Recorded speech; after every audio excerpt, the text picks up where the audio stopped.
Today we are baptizing a baby, and for some of you that is just absolutely unusual and strange, but let me speak to why. In the Bible, we have what we call the Old Testament and the New Testament. The word testament is the Latin form of covenant. Essentially, the Bible is the Old Covenant and the New Covenant. That's what the Bible is. The Old Covenant is what we call in theology the covenant of works, where God said, do this and you will live, or do this and obey me and you'll be blessed. And of course, the record of the Old Covenant is that man didn't and man couldn't. Woven throughout the Old Testament is the promise of one who could and would, and that's Jesus. In the New Testament, we have the covenant of grace, all based upon the work of Christ. In the Old Testament, God gave ancient Israel signs and seals of that old covenant, things that they would do every week, once in a lifetime, or annually. And of course, those covenants, signs and seals of that old covenant are changed in terms of fulfillment in the new covenant.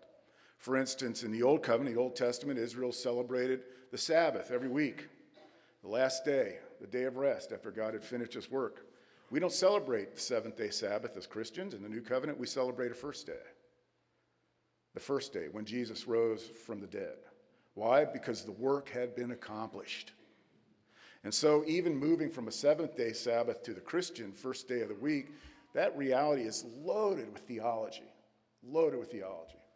The same can be said for the Lord's table. Originally in the Old Covenant, it wasn't the Lord's table, it was Passover.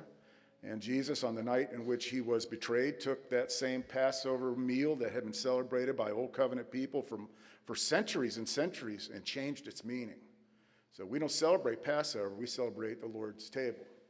That leaves one other sign and seal, and of course that was circumcision, once in a lifetime. And we believe that in the New Covenant, circumcision has been replaced with baptism, not just for the sons of believers, but for the sons and daughters of believers.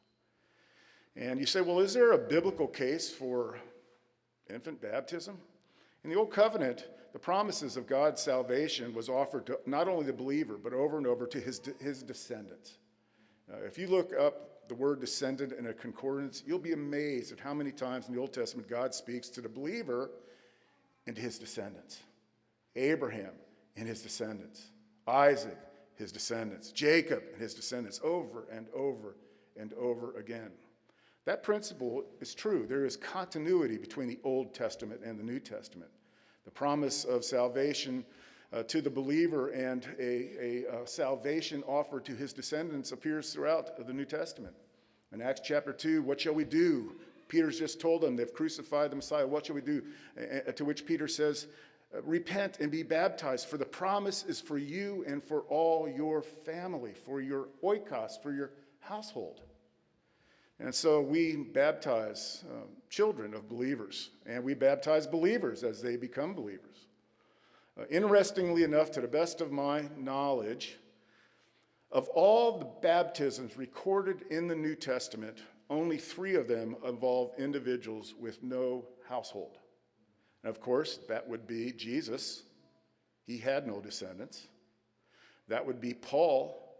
He had no descendants, was never married, never had children. And then, of course, the Ethiopian eunuch, who also had no children. Other than those 3 individuals, every other baptism recorded in the New Testament says that not only was the believer baptized, but he and his household.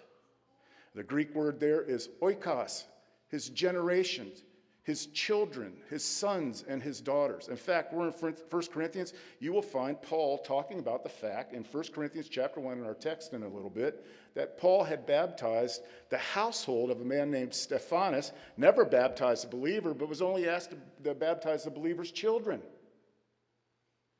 It's a wonderful promise. And by the way, a side note, in the 300s, 2 and 300s, when Greek scholars translated the Old Testament into New Testament Greek or Koine Greek, they took that word generations, and you know how they interpreted or translated? Oikos. In other words, in the Septuagint, the Greek Old Testament, God would say to David and his oikos, his household, his generation, to Abraham and his descendants, oikos, to Jacob and his descendants is oikos. And so we believe that the scriptures and theology bears witness to the truth of what we do, even though it may be absolutely foreign to you. Fair enough?